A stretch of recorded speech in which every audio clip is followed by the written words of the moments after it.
Hi guys! Happy Monday! I cannot believe how quickly last week went around, or through, or something. The last video that I uploaded failed like 7 times, so it took me absolutely ages to get it uploaded, and I hope that that didn't put anybody out. It was probably a bit too long, so I'm going to remember to try keep things a bit faster around here. Before I get started, I just want to say thank you so much to everybody who is commenting and liking and subscribing.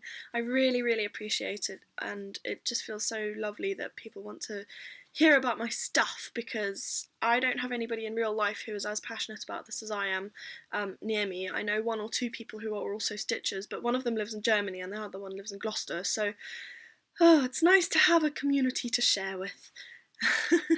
Anyway, stop being soppy, Corey, move on. So I'm going to show you an FO first. Last week I spoke about wanting to work on my leopard but not really being able to because my brother was here and it's for him. So I did take some time out to play with the new DMC Coloris, or Coloris, I still don't know how to say that. And I also did some designing, so I have a huge long list of quotes that I want to stitch up into something that I can display. I'm really about inspirational quotes, and my boyfriend is as well. So one of his favourite ones is, "Above all, do something," which is by Franklin Roosevelt. And so I stitched it up. This is it. This is the Coloris. And then the other colours I chose to be complementary to the Coloris. I stitched the something in a much brighter pink first and then decided that I hated it, so I pulled that out. And then the backstitched border is 2 strands of the Coloris, and then the attribution is also just backstitch. The top bit was kind of freestyled with my finger drawing on my pad on my laptop, and then the other 2 words were kind of blocky that I just mapped out on MacStitch and finished with this. I'm really pleased with it. I'm not sure what I'm going to do with it yet. I'll probably frame it, and then either give it to John or keep it for myself, because at some point we'll be living together again. Okay, as I say, I didn't really get a chance to work on my leopard, so this is the only bit that I did. I filled in these bits of crosses here, so no real change, and no more progress on that for another month. I also took some time to work on the bunny moon, so I've done quite a lot more on him, and this was all done in one night. So I've done this star, finished him, put in some of the moon, and then started on the bunny toy here. And I've also, underneath here, got the first name and the weight of the baby. Oh, and also I wanted to show you, I cut up all of my pattern pieces and stick them on with my stitch markers, needle minders, and I label them with the numbers to make sure that I've got the right order, because nothing would be worse than stitching an entire block and then realising it was in the wrong place. Do you know what, that's actually it for my stitching. That's crazy. I've had such a non-stitchy week. My brother had a zombie party here on Saturday and I spent quite a while painting masks for him, so I'll stick a photo of those in here. And yeah, it was really good fun, and I hope he does something like that again. Okay, so this is the chaotic tag by MN Chaos. Number 1, what is your culture or heritage? Where are your ancestors from? What foods did you grow up eating? Did you grow up with a particular set of beliefs and traditions? So my ancestors are originally from Europe. There's a bit of Scottish, a bit of French, a bit of English, but everybody emigrated out to Africa, which is where my parents met several generations down the line, and then I was born in South Africa. I lived in South Africa for 5 years and then moved to Zimbabwe for 5 years and moved to England when I was 10. So we have quite a sort of, I would call it a colonial culture. There are a lot of British influences. It was very easy to slip into British culture, but we're also quite extreme British almost, because what I noticed when I came here is that actually afternoon tea isn't really a thing with everybody, and Sunday roasts don't happen with everybody, whereas with us they always did happen. That was always the thing. So we were quite sort of traditional from a British point of view. And then we've also taken on some of the African traditions. Braaiing or barbecuing is a really big thing in Africa, so of course all of the men think that they're brilliant at braais, and we eat a lot of sort of boerewors, which is like a special sausage, biltong, which is a dried sort of jerky, koeksisters, which are pastry that's deep fried and then dipped into syrup. Oh my goodness, they are the best things. I don't know how to make them, but I must learn. My gran still makes the rusks that we always ate or eat. I've put a little clip of her making those in the most recent Farm Friday video, and we have them with tea all the time, and they run out super quickly. They're delicious. Oh, and then sort of the most sort of traditional kind of Zimbabwean food that we ate was called sadza and relish. So sadza is like a mealy meal, almost wet dough type thing that is cooked on the stove, almost like a porridge, and then it's eaten with the hands, and it makes like a kind of, I don't really know how to describe it. Like if your oats porridge were slightly stodgier and it stuck together in lumps when you picked it up, that's what it's kind of like. And then you dip it into whatever you're eating with it and eat them all together. I don't really like it. It makes me feel, oh no, yuck. But my family all do love it, so props to them. If you want to find out how to make it, then look up sadza online. I'm sure you'll find loads of recipes. Number 2, do you make an effort to pass on the culture you grew up? Are you part of any counter culture, or are you more of an individualist? I don't really know how to answer this question. I spent a long time trying to be more British because I was at high school with teenagers who didn't like my funny accent. And then when I went to university, it was suddenly cool to be African again, so I allowed some of my more African mannerisms to come back, and I eat more traditional African food still. I used to cook like bobotie, which is a sort of curry dish from South Africa, for my friends at university, and yeah, it doesn't, like, I don't really make a choice about my culture. It just kind of happens. Number 3. Is there a social issue or cause you are passionate about, whether it be about education, health, the military, human rights, etc.? There are 2 things that I'm sort of really openly passionate about, and they are animals and sort of kindness almost. So animals, it's kind of obvious to me. You should conserve rare species, you shouldn't be cruel to animals, you should look after animals that are in your care, because if you're looking after them, they can't provide for themselves. And I love to look at them, I love to see how they behave, I love to learn more about them. And I think that, like, poaching rhinos for their horns, or elephants for their tusks, or tigers for whatever is taken from tigers for whatever reason, I think that's disgusting. I don't want to get on a soapbox about it, but I really do think it's awful.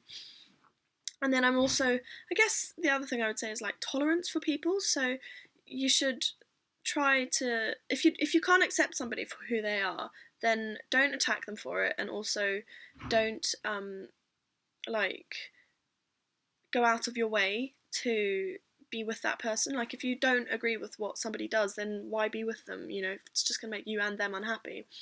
And I'm talking about that from a very kind of particular point of view. Like, I'm not a vegetarian. I used to be a vegetarian for my own personal reasons, but I'm not a vegetarian. And I've had people attack me for not being a vegetarian before, and saying like, why don't you feel that if you're so happy about animals and you're so friendly about animals and you don't want to conserve them and all that, I'm getting so confused. Why will you eat animals?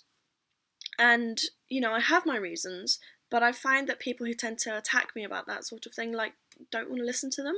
So I think that that's really horrible. Like, if I have my belief and you have your belief, and you are just trying to make a fight with me, then why should I, you know, I don't have to put up with that. And I don't think that people should do that. Like, if I find out you're a vegetarian and we have a small discussion about it, and then I think that I wouldn't be a vegetarian for your reasons, I will still accept that you have your reasons and won't attack you about it. Oh my gosh, Corey, get off your soapbox. You should be kind and tolerant of one another, and if you can't be, then don't start something. I'm sure I'm going to get lots of trolls having a go at me about that, but that's just how I feel. Didn't really answer the question, did I? Oh well. Do you have a favourite style or aesthetic? For example, modern, vintage, fantasy, chic, shabby chic, anime, kawaii, a certain decade's aesthetic, etc. I would say I'm sort of a country-ish person. I really like old-style furniture and big farmhouses and almost traditional stuff like fleur-de-lis and the English rose and all of those kind of patterns I really like. Do you have a favourite style or aesthetic? For myself, I just like to be comfortable. Like, this is a traditional hap from Shetland that I knitted. This is a random thing that I bought in Tesco because I was cold one day. This is a top that I've had since I was about 15 because I like it. So, you know, I'm not too worried. I sort of feel like if I feel like I look good with it on, talking in terms of fashion here, then I don't really mind if it fits into anything particular. Yeah. Do you somehow incorporate any of your above 4 answers into the choice of patterns you choose to stitch or design? If yes, how do you incorporate them? If no, would or wouldn't you want to? Why or why not? I haven't ever really done anything about my cultural heritage. I have considered getting an African, like a tattoo of Africa, but I've never thought about stitching it. That might be a better, less permanent way to do it. As for social issue, I guess I do both of them. Like with this one, above all, try something, which is one of my designs. Well, it's not really a design, it's a quote that I stitched. You know, I feel like that's sort of in the positivity line of thought. And then, of course, animals. Like, I stitch animals in almost everything that I do, so yeah. I guess, yes, I do. If you were to stitch a person, who would it be? I had to think long and hard about this one. If I were to stitch a specific person, the stitched piece would probably be either a gift for them or something that I was to share with them. So I'm thinking, like, if I was to stitch my family or my boyfriend or something like that, I probably wouldn't stitch like somebody that I didn't know in major detail because I wouldn't want to spend that amount of time and effort on them. But there might be like a few celebrities who I really admire that I might do. I've never really thought about it too much, to be quite honest with you. So if I ever do think about somebody else that I would like to stitch apart from somebody of my immediate family, then I'll let you know. Do you know of a little known designer that you would like to let us know about? The designer that I've sort of followed a lot recently has been Doreen Jones, but she's not really little known anymore. She's in a lot of the cross-stitch magazines in the UK. She has a really good Etsy shop. I love her Facebook page. She posts regular free patterns, which are absolutely amazing. She does a really cute series of dogs. And I just really like her style. I've seen quite a lot of people stitching her things on all of the Facebook groups and a lot of the FlossTube videos. So she's not so little known, but she's also not like one of the really big famous ones. So if you don't know of Doreen Jones, check her out. What direction do you lay your top cross? Is there a reason for that? My bottom cross is always bottom left to top right. Top cross always top left to bottom right. And I think the only reason I do that is because that's how I started. Are there any rules or popular methods you don't follow in cross stitch? Why? Just looking at the back of this piece, you can see that the back isn't as tidy as most people, well, not most people, as many people say it should be. So there's the thing where you should always have the back of your piece, you should have your, oh my goodness guys, what is going on? You should have the back of your work where the back of the cross is either vertical or horizontal, right? And you should never have a diagonal on the back. And I just can't get on with that little thing. I'm not going to waste hours and hours and hours trying to map out my stitches in my head so that I can make sure that every single thing on the back is either vertical or horizontal. If I have to stick in the occasional diagonal, then hey, I do. I do tend to find that I end up with mostly horizontal or vertical things anyway, just because of the way that I stitch, but it's mostly unintentional. And I find it quite irritating when people have a go at me about that. I did have one person who saw my work once and she had a huge Barney about it. It's a good word, Barney. And she hasn't seen my work since, really, because be nice to people, right? If someone were to find your FFOs or whip pile in 100 years when you're long gone, what might they say or think about you? They would know that I really like animals and also that I really love to stitch. I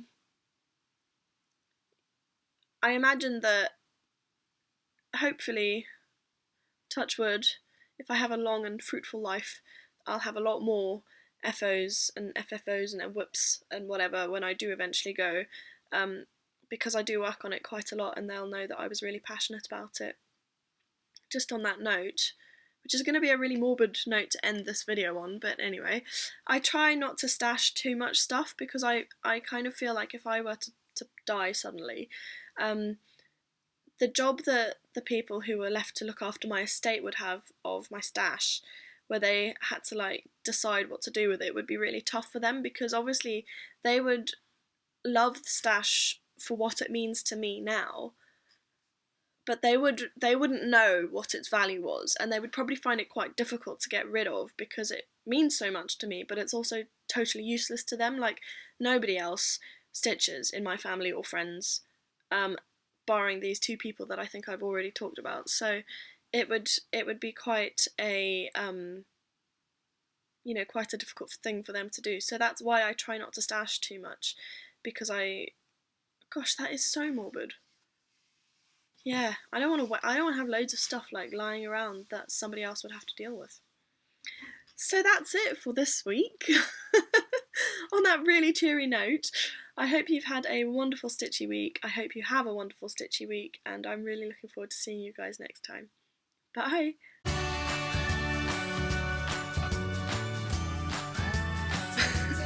Oh my goodness, Corey, come on.